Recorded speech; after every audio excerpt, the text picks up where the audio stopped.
우리가 알아야 할 오늘의 절대 뉴스 콕 찍어 전해드립니다. 뉴스 원정대. 오늘의 뉴스를 더 깊게 더 재밌게 전해드리는 뉴스 원정대 시간입니다. 헬마우스 임경빈 작가 그리고 오창석 평론가와 함께합니다. 어서 오세요. 안녕하세요. 네, 오창석 평론가는 날씨가 괜찮으신가요? 네. 뭔가 자켓이 더워 보이는데. 근데 앞에 TV 방송이 있어가지고 그래서 좀 반팔을 입고 싶었으나 그럴 수 없었던 슬픈 사연입니다. 그렇죠. 방송하려면 또 드레스 코드가. 진짜 아저씨라고 느낀 게 네. 밖에서 이렇게 만나서 스튜디오 앞에서 만나가지고 네. 이렇게 쫙 빼입고 있으시길래 네. 어디 좋은 데 갔다 오셨어요? 물어보는 바람에 너무 멘트가 옛날 멘트다라는 생각을. 좋은 데가 뭐예요 진짜. 너무 하셨네요 진짜. 순간 저도 네. 생각하고 제가 좋은 데를 갔다 왔었나라는 생각을. 대체 어딜까? 네. 네, 여러분들의 상상력에 맡겨보도록 하겠습니다. 여러분 의견도 기다리고 있습니다. TBS 유튜브 채널에서 보이는 라디오로 함께 하실 수 있습니다. 지금 보이는 라디오로 함께 해주시고요. 무료로 이용할 수 있는 TBS 앱이나 짧은 문자 50원, 긴 문자 100원이 드는 샵 0951번으로 의견 많이 많이 보내주세요. 네, 오늘 본격적인 이슈, 정치권 이슈죠. 문재인 대통령이 김부겸 신임 국무총리, 그리고 임혜숙 과학기술정보통신부 장관, 그리고 노형욱 국토교통부 장관에게 임명장을 수여했습니다. 지난달 16일 개각 발표니까 시간이 꽤 흘렀어요. 근데 한 달 정도가 지난 다음에 인사청문 전국이 사실상 이제 마무리가 됐는데요. 두 분은 어떻게 보였습니까? 지난 한 달? 일단은 대통령이 김부겸 총리는 임명 선언한 지 27일 만인가요? 네, 그렇게 네. 이제 임명이 된 상황인데 여러 가지 사건들이 있었어요. 5개 부처 장관 개각 발표가 나서 이제 야당에서는 반대를 했고 그중에 3명을 특정했죠. 그래서 나머지 2명도 새로 임명이 됐는데 누가 임명되는지 잘 모르시는 국민들도 계세요.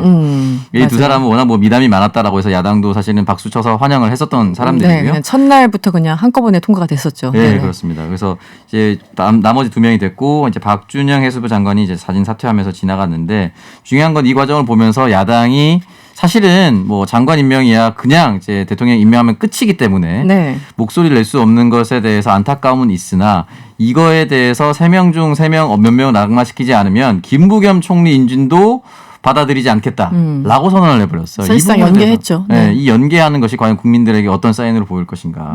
좀 한편은 좀 안타깝다는 생각이 들었어요. 그래서 사실은 저는 이제 오창석 평론가의 말씀을 받아가지고 말씀을 드리자면 네. 결국 이번 인사청문회 전국의 주인공이 이 마무리되는 전국에서는 야당이 아니고 여당이 주인공이 되는 형국이 돼버렸습니다. 이제 야당에서는 사실은 이제 맹공을 퍼붓고 또 총리 인준하고도 연계를 시키면서 낙마자를 최대화를 하려고 노력을 했는데 네. 최종적으로 보면은 여당 내에서 문제가 된 3명 중에서 1명 정도를 청와대하고 이 조율을 해서 정리를 하자. 이거를 이제 굉장히 이제 막판에 중요한 카드로 던졌고, 그걸 이제 청와대 쪽 혹은 이제 정부 쪽에서도 네. 정리를 해서 박수영 해수부 장관 후보자가 이제 자진 사퇴를 하면서 자연스럽게 정리가 돼서 어제 이제 쭉쭉쭉 통과되는 정국으로 넘어가 버렸거든요. 네. 이렇게 되다 보니까 그동안 야당에서 낙마자를 최대로 많이 만들자라고 했었던 게 오히려 1명 정도 타협해주고 빨리 통과시키자는 쪽에 무게중심을 실어주는 셈이 돼버렸고 네. 여당 입장에서는 이제 송영길 지도부가 새로 출범하고 나서 청와대하고 자칫하면 이제 갈등 양상으로 번질 수도 있었던 전국에서 이제 네. 큰 잡음 없이 교통 정리를 하는 모양새가 됐습니다. 그러다 보니까 이제 인사청문회 전국의 주도권이 최종적으로는 결국 여당이 가져가는 모양이 돼버린 그런 모양새로 끝난 것 같습니다. 어제 오후 이제 7시부터 이제 본회의가 예정돼 있었고 그 이후에 표결해서 이제 통과가 된 건데요. 네. 총리 인준안이. 오늘 오전부터 분위기가 좀 안 좋았어요. 여야 간에 여러 가지 공방이 있었고 국민의힘은 청와대까지 쫓아갔죠, 지금. 네, 오늘 상황을 좀 설명해 주시죠. 일단 김기현 원내대표를 필두로 이제 의원총회 자체를 네. 청와대 분수 앞에서 열었습니다. 네. 여기에서 이제 김 원내대표가 문재인 정권은 아무리 민심의 회초리를 맞아도 전혀 달라지지 않는다. 오만과 독선의 DNA가 전혀 고쳐지지 않고 있다라고 이야기를 남겼고, 반대로 송영길 더불어민주당 대표 같은 경우는 이제 같은 자리는 아닙니다만 네. 국회 인사청문회 관련해서 발언을 남긴 것이 능력 검증, 개인 문제를 분리하는 방안을 검토해야 된다라고 이야기를 했고, 이 부분은 누가 집권당이 되더라도 네. 동일한 문제에 봉착하기 때문에 야당이 반대하면 다음 정권부터 적용되는 단서를 달더라도 차제의 청문회가 개선될 필요가 있다라고 이야기를 남겼습니다. 네. 지금 김기현 이 국민의힘 당대표 권한대행 굉장히 좀 화가 난 그런 상황인데 당분간 이 지금 갈등 관계가 네. 좀 이어지겠죠. 그럴 수밖에 없는 냉각기를 게 좀 가져야 될 것 같은데. 지금 좀 정리를 해보자면 네. 문재인 정부 들어와서 총리 후보자에 대해서 이제 인사청문 경과보고서 채택이 없이 그냥 네. 임명동의안이 본회의에서 단독 표결 처리된 거 여당이 주로 이제 단독 처리를 했는데 네. 정세균 총리 후보자 다음에 이제 김부겸 총리까지 해서 두 번째입니다 이번이. 그리고 야당의 동의 없이 장관이 임명된 경우가 이번까지 해가지고 이제 32명째가 네네. 됐는데. 이제 야당 입장에서는 아니 아무리 인사청문을 해도 대통령이 이거를 이제 그냥 밀어붙여가지고 통과를 시켜버리니 임명을 해버리니 야당 입장에서는 항의할 수밖에 없지 않느냐라고 이야기할 수도 있지만 네. 반대쪽으로 보면 정세균 총리도 그렇고 김부겸 총리도 그렇고 논쟁적인 인사청문회를 했었던 인물들이 아니거든요. 근데 굳이 이렇게까지 그 무리하게 통과를 할 수밖에 없었던 정황을 만들었던 게 이제 좀 야당 입장에서는 뼈아프게 좀 고민을 해야 될 지점인 것 같고 왜냐하면 네. 이제 이게 국민들이 보셨을 때 총리 후보자가 문제가 있다라고 해가지고 시간을 끌었던 게 아니라 다른 장관직과 연결을 시키거나 혹은 이제 다른 어떤 정치적 쟁점과 연결을 시켜서 시간 끌기를 했던 측면이 또 분명히 있거든요.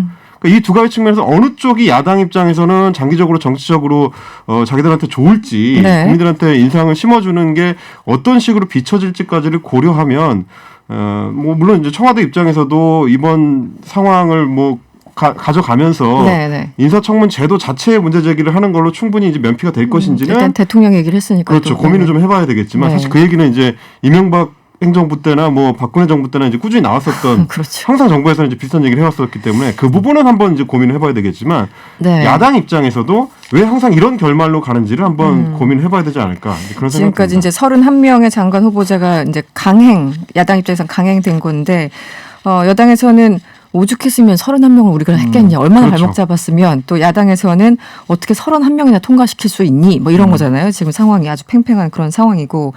그나저나 어제 국무총리 인준을 위해서 열렸던 그 본회의장에서 더불어민주당과 정의당 의원 간의 말다툼이 연출돼가지고 오늘 뭐 이슈가 많이 됐어요. 어떻게 된 상황인가요? 네, 일단 이제 이 인준 투표할 때 네. 이제 국민의힘은 최종적으로 퇴장을 했는데 여기 남아 있었던 정의당과 민주당 사람들 간에 이제 언쟁이 있었습니다. 네. 근데 처음에는 문정복 의원 그리고 홍기원 의원 그리고 배진교 정의당 원내대표 간의 이야기가 오고 갔습니다. 이 부분에 대해서 외교 행랑을 이용해서 부인의 밀수 행위는 명백히 외교관 직위를 이용한 범죄 행위다라고 배진교 원내대표가 얘기를 했고 네. 이 부분에 대해서 외교 행랑을 이용한 것은 아니다라고 이야기를 했고 그럼 외교 행랑 문제가 아니면 왜 사퇴했냐? 네. 라고 질문을 던졌을 때 이제 문정복 의원이 그건 당신이 국정 운영에 부담될 것 같으니까라고 얘기를 했거든요. 근데 당신이 국정 운영에 부담이 된다라는 것은 이 당신이라는 지칭하는 사람이 네. 결국은 스스로 사퇴한 이제 박준영 후보자를 지칭하는 것이죠. 제3자를 표현할 때 우리 당신이 이렇게 표현을 할 때가 뭐 있으니까. 당신께서 나에게 이랬다 뭐 이런 식으로 가끔씩 얘기할 네. 때가 있잖아요. 네네네. 그러니까 2인칭, 그러니까 바로 앞에 있는 배진교 원내대표가 아니라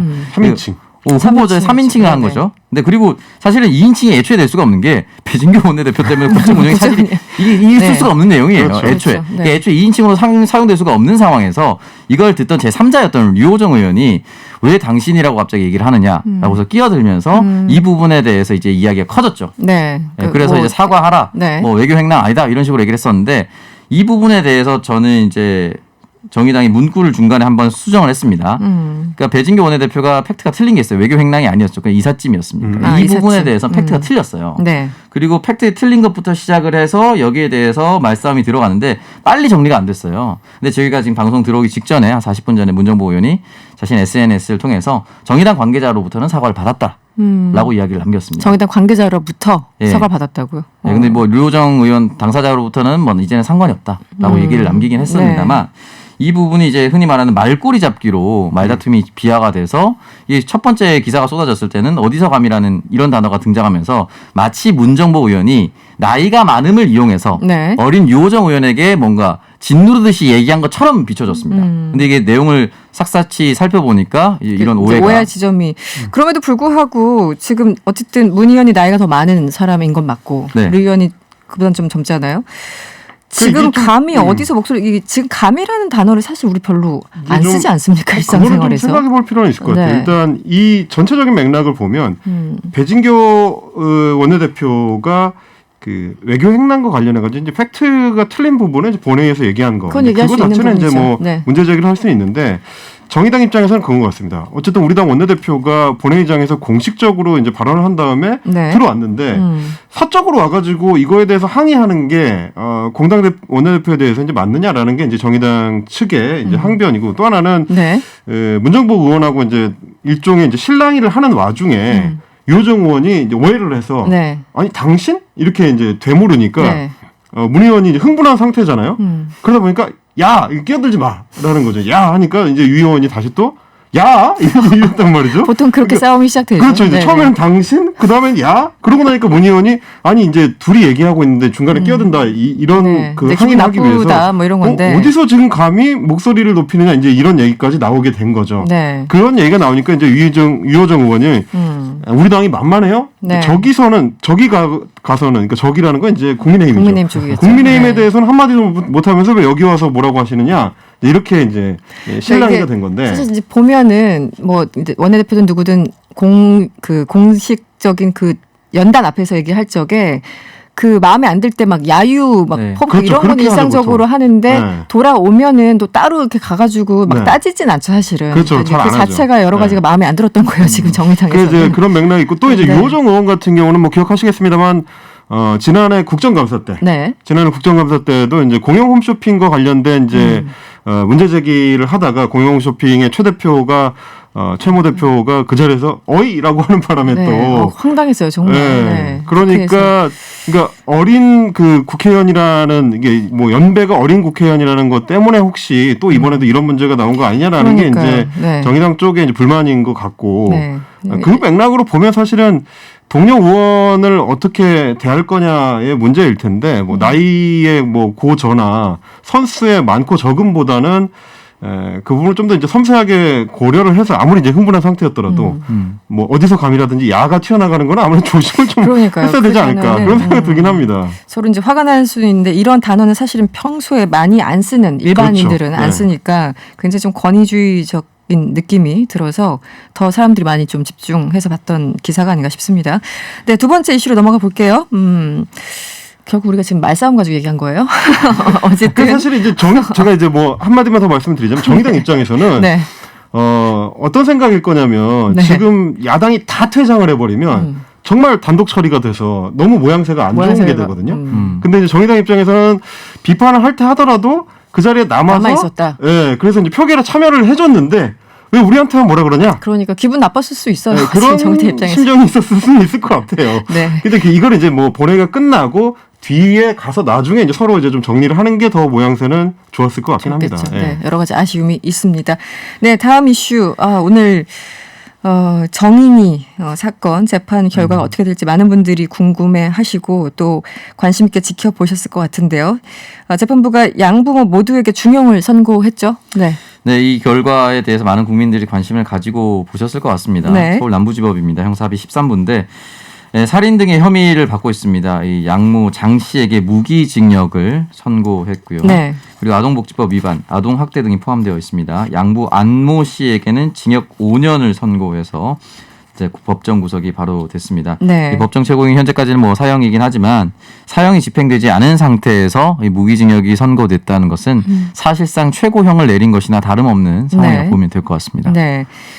특히 이제 재판 내내 여러 가지 이제 공방이 있었는데요. 이 양모 장 씨의 살인죄에 대해서는 어떤 그 미필적 고의를 인정한 그런 상황인가요? 그렇습니다. 네. 지금 장 씨는 이제 계속해서 주장을 해왔던 게 고의로 살해하려는 목적을 가지고 그런 건 아니었다라는 주장이었습니다. 네. 그러니까 이제 검찰 쪽에서 이야기를 했었던 거는 바닥에 아이를 둔 상태에서 이제 발로 이렇게 밟았다. 네네. 그것은 이제 사실상의 그 살인을 목적으로 한 행위다라는 게 이제 검찰 쪽이 계속해서 이제 주장을 했던 건데 네. 장 씨는 뭐라고 했었냐면 내가 일부러 뭐 밟으려고 한 게 아니고 떨어뜨린 거다. 어깨 높이에서 떨어뜨린 거고 이제 심폐소생술을 하는 과정에서 아이를 눌러서 네. 이런 문제가 생긴 거지 고의로 살인하려고 한 건 아니다라는 주장을 했는데 재판부는 전부 이거를 받아들이지 않았습니다. 그렇죠. 너무 말도 안 되는 설명이잖아요. 네. 이게 왜 그러냐면 네. 이제 법의학자들이 부검을 하고 상황을 봤을 때 췌장이 막 끊어지거나 이럴 정도가 되려면 떨어지는 정도는 안 된다. 이거는 그렇죠. 적어도 복부를 2회 이상 가격을 한 것이다라는 게 전문가들의 판단이었고 네. 재판부에서도 그 부분을 굉장히 엄중하게 봤습니다. 여기에 안 그래도 아이가 지금 심하게 다친 상태인데 복부를 그렇게 강하게 가격을 하면 네. 사람이 죽을 수도 있다는 것을 보통 사람이라도 모를 수가 없다. 일반인이라도 그거는 충분히 예견할 수 있기 때문에 이것은 네. 목적을 가진 살인이다라고 명확하게 규정을 했습니다. 너무 잔인해서 정말 상상이 안 가는데 이 재판 과정에서 이 양모의 이 어떤 잔인함 이런 것들 그냥 그대로 드러났어요 이번에요. 네, 계속해서 이제 주변인들의 이제 증언이 있었는데요. 네. 정인이가 다녔었던 어린이집 원장이 이제 2월 17일입니다. 2차 공판에 증인으로 나와서 네. 2달 만에 등원한 정인이는 아프리카 기아처럼 야위어 있었다라고 하고 이 담임 교사였던 B 씨도 10년 이상 어린이집 교사로 근무했지만 네. 이 정인이와 같은 멍이 든 아이는 본 적이 없다라고 또 이야기를 남겼습니다. 또 3차 공판에서는 이제 양부모의 지인과 이웃 주민 또 양모를 상대로 거짓말 탐지기 검사를 통해서도 여러 가지 증언들이 나왔는데 일단 양부모 지인 C 씨는 네. 정인이를 밖에 주차된 차량에 1시간 넘게 방치했다. 차 밥 먹을 혼자요? 때, 네. 밥 먹을 때도 고기 반찬이 있었지만 정인에게는 맨밥에 상추만 줬다. 이게 사실 구체적인 증언이거든요. 그러네요. 네. 그러니까 가족끼리 밥을 먹었거나 주변 지인들과 같이 밥을 먹는 자리가 있었는데 그러니까 삼자가 있는 상황에서도 이렇게 차별적인 행태가 있었으니 그러니까 이해가 안 갑니다. 정말. 네, 집 안에 있었을 때는 어떻게 했을지 진짜 상상만 해도 끔찍한 그런 상황들이었습니다.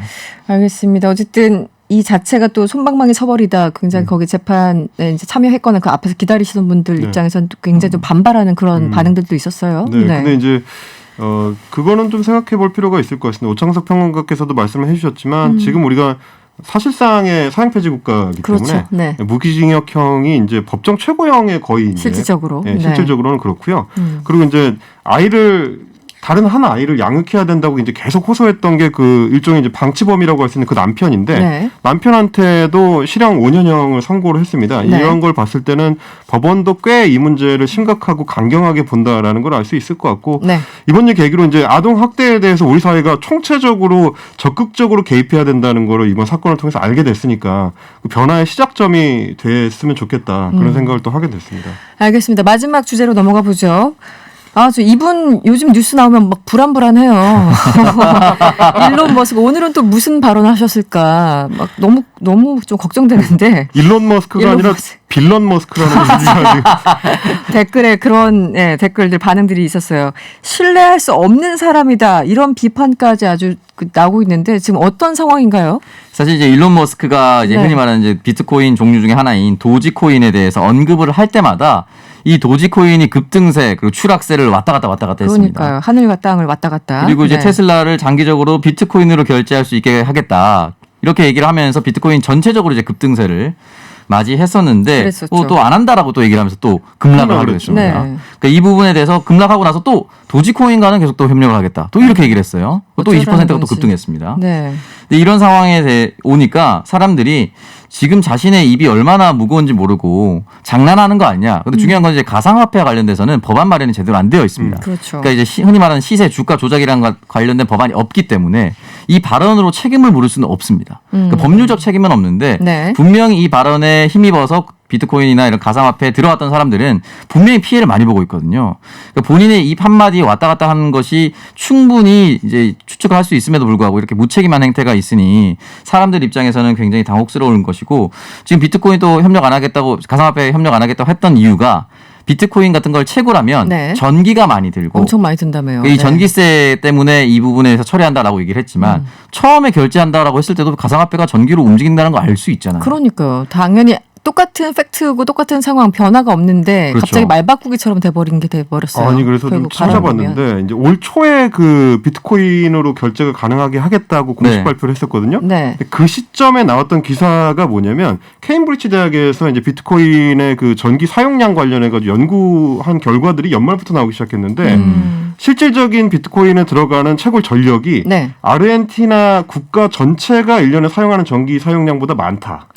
그 정도입니까? 그런 기사가 그 당시에 많이 나왔고 실제로 엄청 화제가 됐거든요. 그래서 이제 그 이후에 환경론자들의 중요한 타겟이 되기도 했는데 네. 그걸 모르고 지금까지 있었다는 거는 사실 믿기가 좀 어려운 네. 네, 이런 상황이고 그리고 또 하나는 이 사람이 일론 머스크라는 인물이 기존 주식시장에서는 한번 이런 비슷한 짓을 하다가 호되게 혼쭐이 난 적이 있다는 겁니다.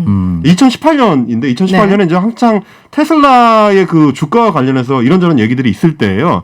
근데 그 당시에 자기 트윗에다가 뭐 이거 영 안 되겠고 테슬라는 그냥 상장 폐지하고 내가 비상장 회사로 바꿀 생각이다. 이런 거를 올리는 바람에 그때 정말 난리가 났습니다. 네네. 폭락을 하고 난리가 나서 근데 미국은 이런 어떤 일종의 이 시세 조작하는 거에 굉장히 강경하거든요. 그렇죠. 네. 그래서 증권거래위원회에서 바로 조사가 들어가가지고 이거는 사기다. 그래서 사기 혐의로 고발이 이루어졌고 네. 그 당시에 이제 주가 조작 관련해서 집단 소송도 당하기도 했고요. 네. 결과적으로는 벌금 2천만 달러, 200억 넘는 벌금을 내고 당시에, 네. 테슬라의 이사회 의장직에서 물러나게 됐습니다. 그러니까 그때 한번 경험을 한 거죠. 이게 정부에서 개입을 할 수 있는 공적인 데서는 이러면 안 되겠구나. 네. 그럼 정부에서 개입을 못하는 가상화폐 쪽에서 해볼까? 이런 생각을 한 게 아닐까. 그런 의심을 좀 하게 되는 대목이죠, 이게. 네. 도지코인은 또 띄우고 있습니까? 간략하게 설명해 주시면. 네, 앞으로 도지코인과의 협력을 계속해서 하겠다라고 얘기를 하니까 그래요? 이게 40센트까지 급락을 했다가 다시 20% 올라서 한 48센트까지 오르는. 근데 중요한 건 이제 센트가 중요한 게 아니라 이걸 얼마만큼 한 개인이 구매하는가가 중요한 거기 때문에 금액으로 땄을 때는 뭐 40에서 48% 얼마 안 되는데 하지만 이 사람들이 막 100만 원, 2만 원 이렇게 많이 구매를 한 상황이기 때문에 이 급락 변동차에 따라서 네. 사실 물고 웃고가 계속 진행되는 거죠. 알겠습니다. 오늘 원정대는 여기서 마무리를 해야 되겠습니다. 지금까지 오창석 평론가, 헬마우스 임경빈 작가와 함께했습니다. 오늘 고맙습니다. 감사합니다.